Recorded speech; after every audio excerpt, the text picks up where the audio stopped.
Hermanos, ¿me pueden regalar una sonrisa? Gracias.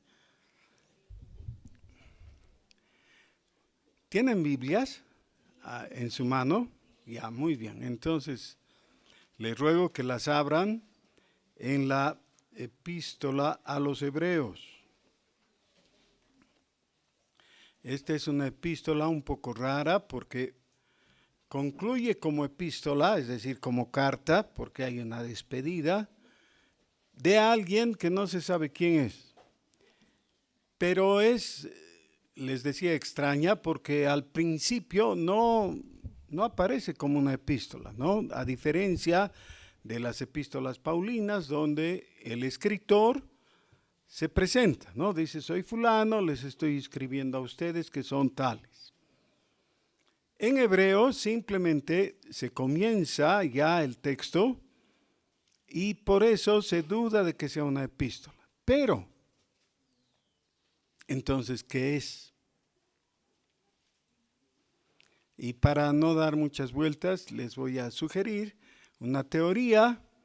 Tal vez el pastor no va a estar de acuerdo, pero no importa, está bien. Podemos disentir en algunas cosas. Esta es una tesis. Porque yo estoy seguro que varios de ustedes han estado en la universidad y han tenido que hacer una tesis para presentarla. Y la tesis no es tan complicada, después de todo, es una propuesta, ¿no?, que hace el ponente, que contiene una hipótesis, es una afirmación de algo, de la materia que está presentando. Luego viene una demostración, que es el desarrollo de toda la tesis, para probar que eso es verdad. Y finalmente hay una conclusión, ¿ya?, demostrando que lo que ha dicho era sostenible y era atendible por los demás. Entonces, si Hebreos es una tesis más que una epístola, ¿qué propone? ¿Cuál es la hipótesis? Si de todo lo que hable olvidan la mayoría, está bien, porque así sucede, ¿no? Pero si recuerdan esto, ya hemos avanzado un poco, ¿ya? Esto necesitan recordar. Vamos a leer los primeros 3 versículos de Hebreos. ¿Ya tienen todos? Hebreos capítulo 1, versículos 1 al 3. Dios, habiendo hablado muchas veces y de muchas maneras en otro tiempo a los padres por los profetas, en estos postreros días nos ha hablado por el Hijo, a quien constituyó heredero de todo y por quien asimismo hizo el universo, el cual, siendo el resplandor de su gloria y la imagen misma de su sustancia, y quien sustenta todas las cosas con la palabra de su poder, habiendo efectuado la purificación de nuestros pecados por medio de sí mismo, se sentó a la diestra de la majestad en las alturas, y viene una coma, no un punto, pero no voy a seguir la lectura, ¿ya?, porque hasta ahí quiero que consideremos. Es una oración larga la que tenemos aquí, ¿no?, en el sentido gramatical. Como es larga, es fácil de perdernos, pero para eso tenemos la gramática. La gramática nos ayuda a rescatar los elementos fundamentales. ¿Cuál es el sujeto? Vean el texto. Yo sé que ustedes se acuerdan un poco de primaria, ¿no? En primaria todos hemos aprendido esto. ¿Cuál es el sujeto? Muy bien, muy bien. La hermana Esther ha dicho Dios y es lo correcto. Dios es el sujeto. ¿Cuál es el verbo?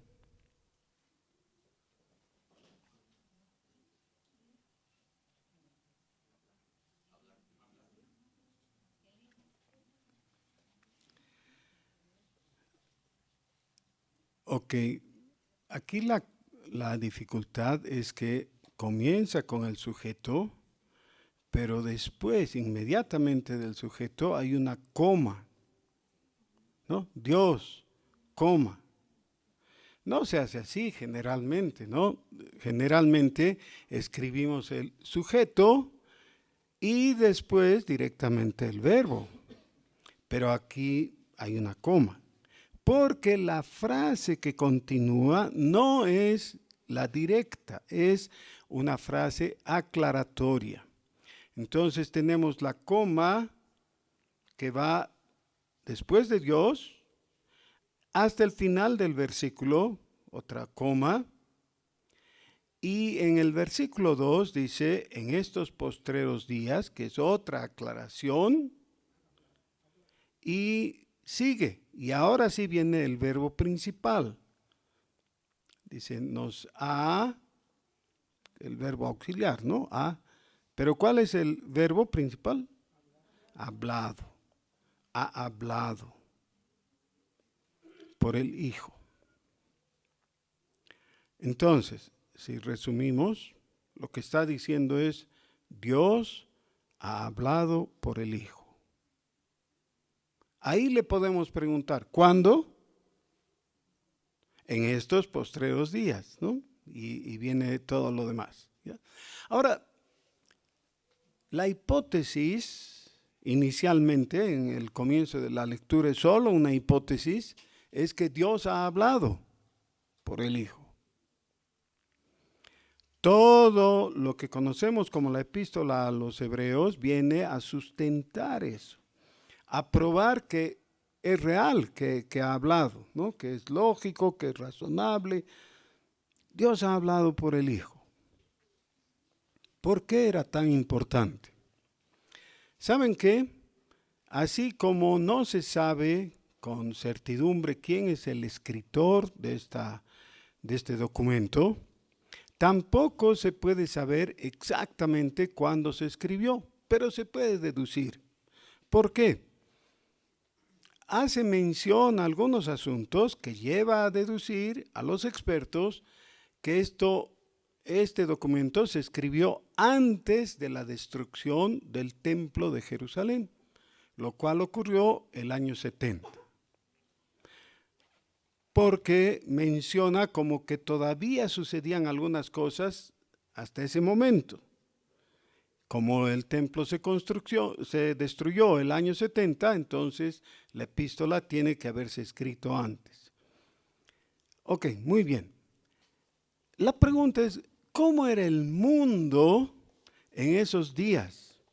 ¿Cómo para que alguien escriba esto que luego ha quedado en la palabra de Dios y por tanto nosotros lo reconocemos como inspirado por el Espíritu Santo, ¿no? ¿Por qué les habla de estas cosas? El contenido de la epístola a los hebreos es bastante diferente a el contenido de los evangelios, también de las epístolas paulinas, y nos damos cuenta con solo una lectura de toda la epístola que habrían cosas que no podríamos saber si no fuera por Hebreos. Especialmente elementos teológicos que no se podrían deducir. Seguramente ustedes han escuchado que el Evangelio, según San Mateo, nos presenta a Jesús como el Rey. ¿Sí? ¿Han oído? Si no teman, digan sí o digan no, pero ¿sí? ¿Han oído? Mateo nos presenta al Rey. Marcos nos presenta al siervo. Lucas al hombre perfecto. Y Juan a Dios. ¿Verdad? Eso es básico, ¿no? En una introducción al Nuevo Testamento. ¿Y cómo es presentado Jesús en Hebreos? Lo vamos a dejar en interrogante por el momento, ¿ya? Pero no es como ninguno de esos cuatro de los evangelios, ¿no? También hay epístolas donde hay un énfasis. Por ejemplo, Colosenses es una epístola cristológica, es decir, pone en el centro de la atención a Jesucristo y se nos describe quién es Él, ¿no? Se responde a la pregunta quién es. Pero no es lo mismo que Hebreos. Muy bien, entonces, para el tiempo, más o menos, cuando se escribió Hebreos, el mundo era romano. Es decir, el que gobernaba el mundo conocido era el emperador de Roma. Y los romanos eran herederos de un gran caudal de conocimiento y sabiduría de los griegos. Pero no era algo puro, no es que todo el saber de los griegos fue transferido a los romanos y así redondo cayó. No, habían corrientes, habían puntos de vista, habían influencias diferentes. Y para el tiempo cuando se escribió esto, el mundo, aunque políticamente era romano, culturalmente, por la lengua especialmente, era griego. Pero gran parte de la influencia religiosa era persa. ¿Ya? Una cosa muy interesante, muy típico de los persas, era la práctica del ayuno.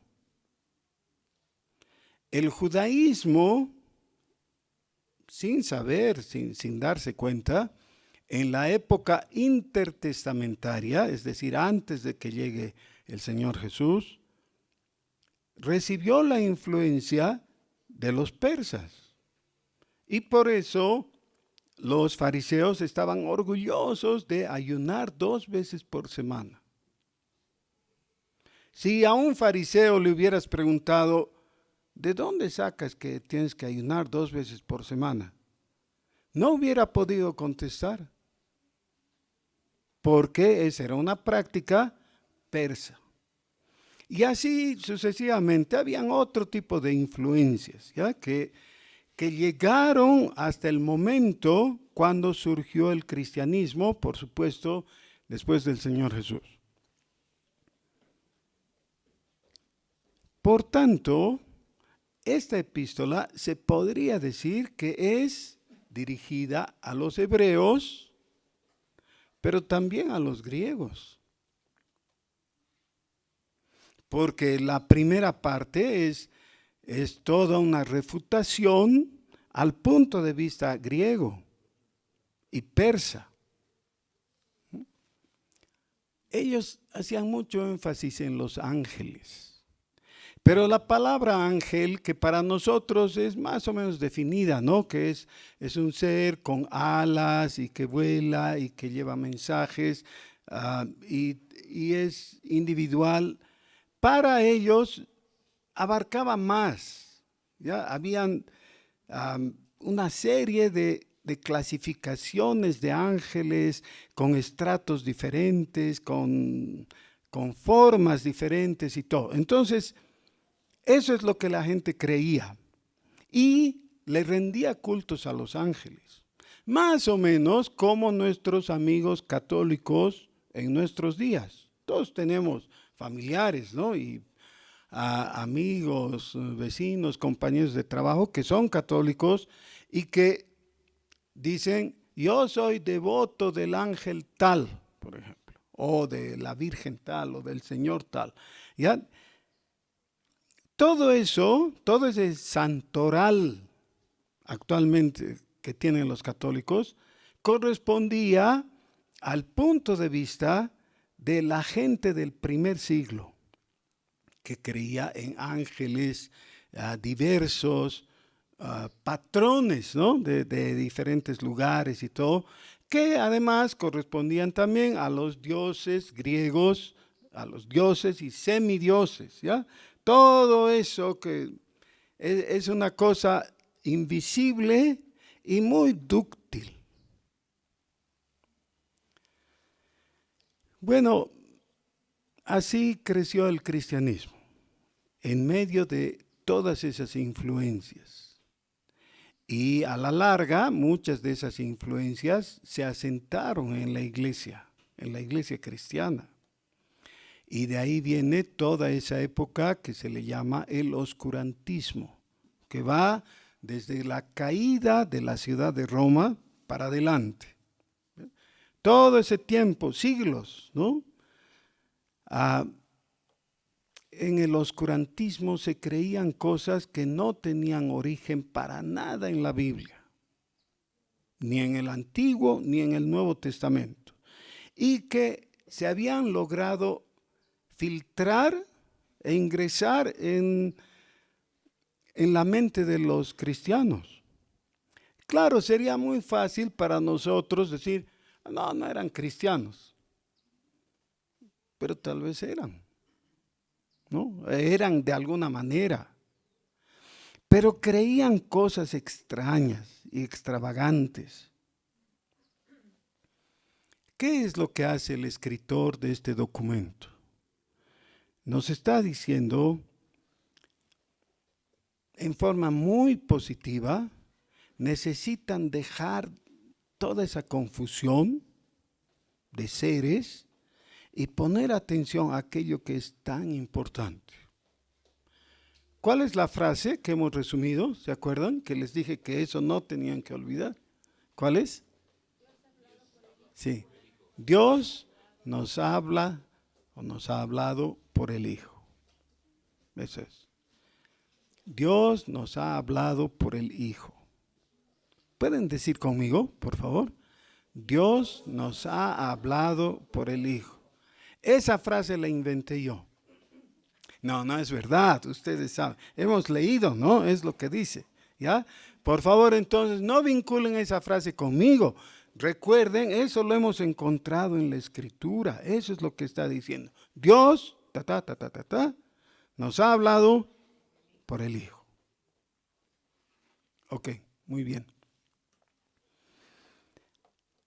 Para que eso no se vea ensuciado con todas las otras influencias foráneas, entonces en la primera parte, que comprende especialmente los capítulos 1 y 2, el escritor dice, ustedes piensan que también Dios habla por los ángeles o los seres mitológicos, ¿no? Legendarios de los griegos, de los otros, ¿no? O cualquier otro ser. ¿Creen eso? No, vean la comparación. Cuando estamos hablando del Hijo, no estamos hablando de un ángel más o de otro ser así. Porque cuando Dios le habla al Hijo, se dirige a Él y le dice, oh Dios. Eso está en el versículo 8, ahí en sus mismas Biblias, ¿ya? Versículo 8 del capítulo 1. Mas del Hijo dice, tu trono, oh Dios, por el siglo del siglo. Cetro de equidad es el cetro de tu reino. El Padre, hablándole al Hijo, le dice Dios. ¿Por qué? Porque es Dios. Y por supuesto, cuando el Hijo le habla al Padre, le dice Dios. ¿Por qué? Porque es Dios. Entonces son dos dioses. No, ustedes ya saben eso, no son dos dioses, es un solo Dios en tres personas, ¿no? Con el Espíritu Santo, el Padre y el Hijo son un solo Dios, ¿ya? Creemos en un solo Dios. Lo que está aquí en discusión no es eso. Lo que está en discusión es si el Hijo es alguien como los ángeles que eventualmente Dios pudo haber enviado o es alguien diferente. Y lo que está diciendo no es un ángel, es Dios. Es Dios. Y Dios no ha querido hablar como lo hizo en la antigüedad por los profetas o por ángeles. Ahora nos ha hablado por el Hijo. Por tanto, cuando pasamos al capítulo 2, dice, Si Dios nos ha hablado por el Hijo, es necesario que prestemos atención. Si Dios nos ha hablado por el Hijo, que es Dios, debemos prestar atención. Y luego viene la comparación, dice, porque si cuando habló enviando ángeles, la cosa fue seria, a los desobedientes no les fue bien, ahora que nos ha hablado por el Hijo, la cosa va a ser peor, ¿no? Así que, ¿podrías tú prestar atención? Por favor. Porque Dios ha hablado. Y ha hablado por el Hijo. ¿Saben qué? Después de esa época de oscurantismo a la que me he referido, vino la Edad Media. La Edad Media tiene ciertas características y luego viene el Renacimiento. Y el Renacimiento tiene como característica principal que se recuperan ciertos conocimientos y enfoques que habían tenido lugar más o menos 400 años antes de Cristo, ¿ya? En la época de los clásicos griegos. Entonces, en el Renacimiento se redescubren esas visiones, esos conocimientos, y se produce el Renacimiento. El Renacimiento trae mucho bien, porque trae libertad en el pensamiento, pero también trae las consecuencias de una libertad irrestricta, porque ya no hay en qué apoyarse. Veamos.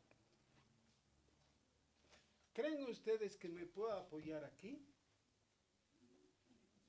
¿Sí? A ver. Un poco, ¿no? No mucho, pero puedo. ¿Creen que me puedo apoyar aquí? ¿Qué pasará? No puedo. Cuando el hombre recuperó su libertad de pensar, dejó de tener apoyo.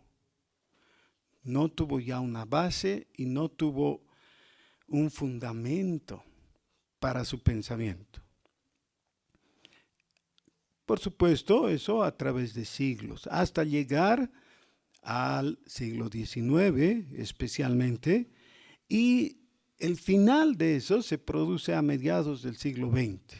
O sea, algunos de los que están aquí ya estaban con vida. Yo he nacido en 1951, ¿ya? Así que todavía en esa época, digamos que hemos llegado al punto en que la influencia de la filosofía moderna ha puesto en duda todo sobre algo muy fácil de explicar, y lo voy a hacer así de fácil para que no lo olviden. En toda la época anterior, es decir, en los primeros siglos del cristianismo, se sobreentendía que el conocimiento teológico debía gobernar todo otro conocimiento. La teología era la reina, decían, de la filosofía y las ciencias. En el Renacimiento, el conocimiento humano sale de la tutela del cristianismo, de la teología, de la Biblia, etc. ¿Ya? Y busca su propio cauce, su propio apoyo. Y más adelante, entonces, como dije, llegando ya a mediados del siglo XX, la razón, el conocimiento científico y la filosofía humanas van y se enseñorean de la teología. ¿Qué es lo que pasa ahora? Muchas gracias.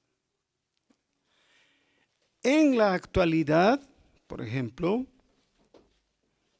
en Bolivia, en la nueva constitución política del Estado, Se afirma que somos un país laico, ¿no? Muchos cristianos han dicho, oh, qué bien, no, fiesta, que no se han dado cuenta que lo que estaban haciendo era dar un paso al precipicio. Porque eso es apoyarse sobre lo que no nos puede sostener. ¿Ya? Es volver al hombre como base de todo. Que era básicamente lo que planteaban los griegos, ¿no? Antes del Señor Jesús. ¿Ya? El hombre es la medida de todo.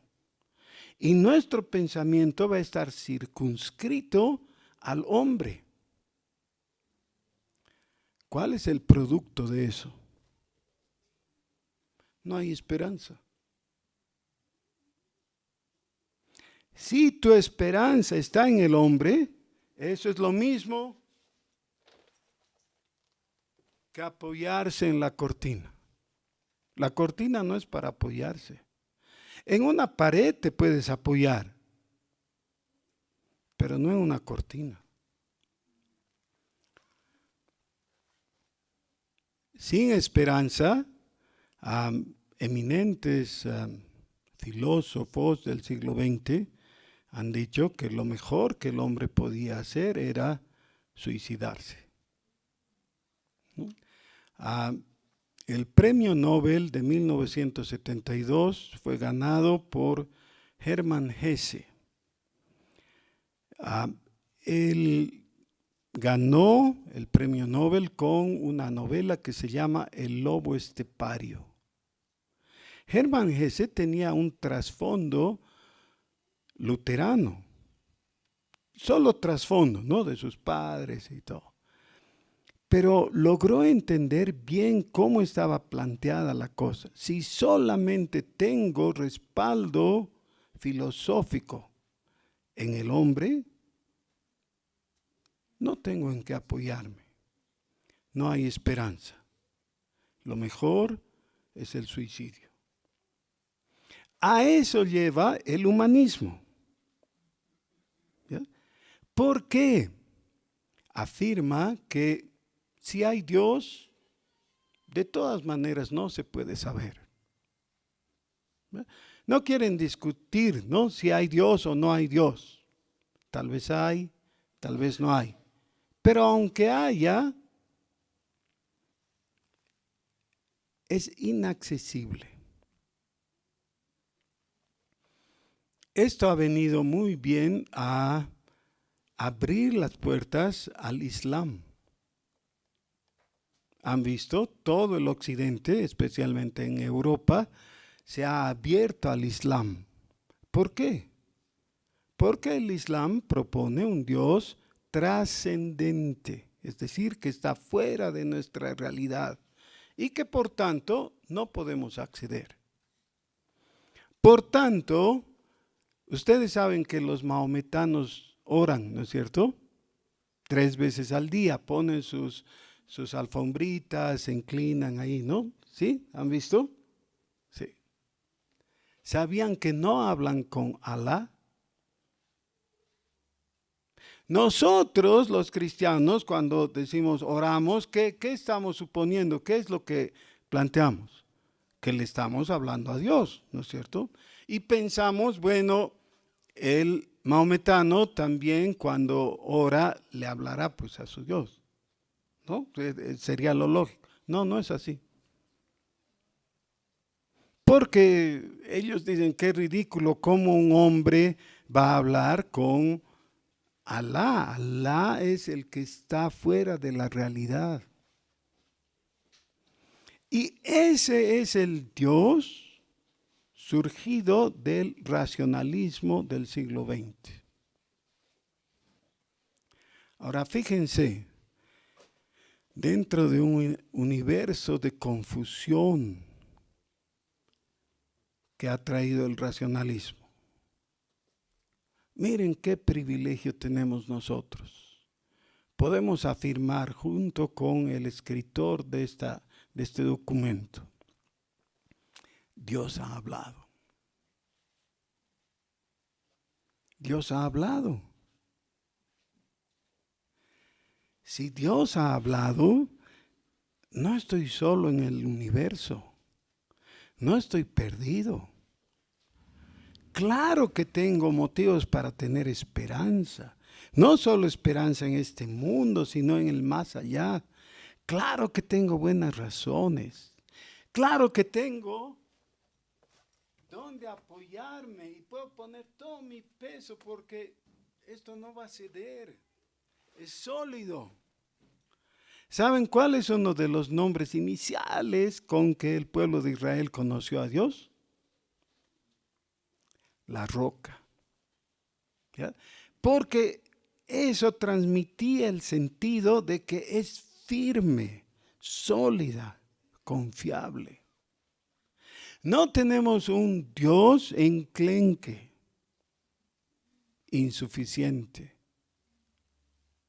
Dios ha hablado. Por eso es necesario que con más atención o con más diligencia prestemos atención a lo que Él nos dice. No es que Dios ha hablado y ha dicho cualquier cosa, no. Dios nos ha hablado por el Hijo, ¿eh? Por Jesús.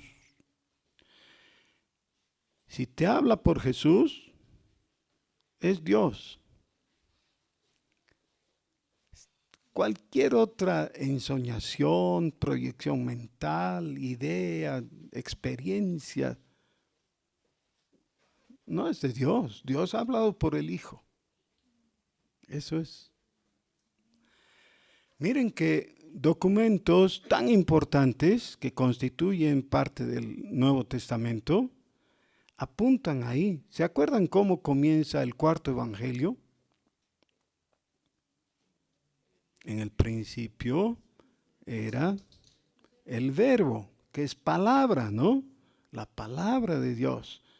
Otra vez es que Dios ha hablado por el Hijo. Jesús es el verbo, es el Hijo, es el hablar de Dios.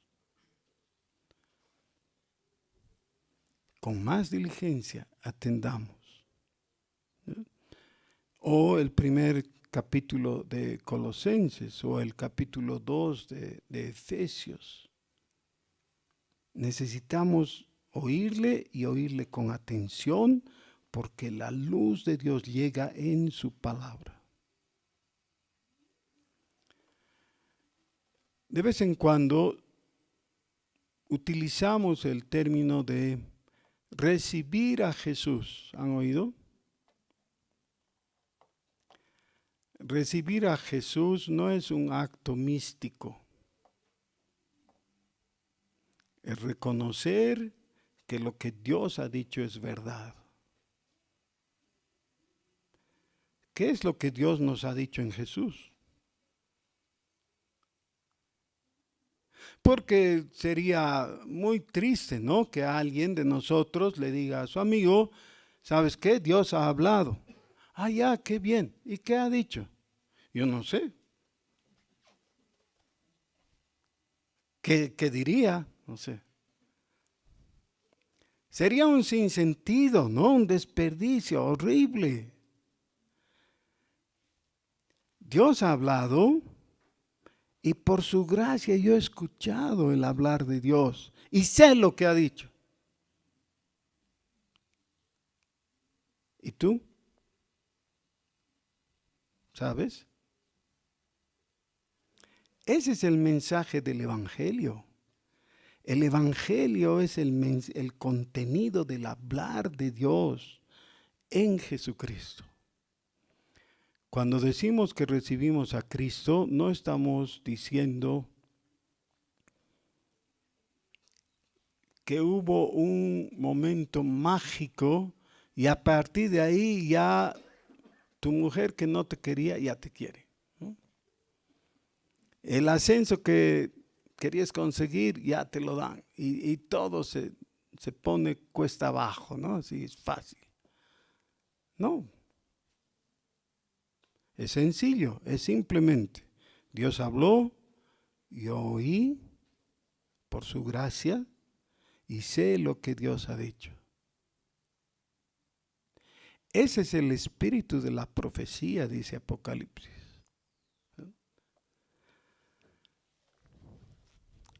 Jesús en el centro de nuestra atención, porque Dios ha hablado por el Hijo. Ahora, ¿oramos? Señor nuestro, muchas gracias, Padre, porque tú bondadosamente, viéndonos en perdición, en confusión, en soledad, en desamparo, has tenido misericordia de nosotros y nos has hablado y nos has dado esa palabra de vida que es Jesús. Gracias, Señor, porque todo eso lo has hecho movido por tu amor. Gracias, Señor, por llamarnos por nombre a esa salvación que incluye certeza, certidumbre, esperanza. Bendito sea tu nombre, Jesús, nuestro Salvador. Amén.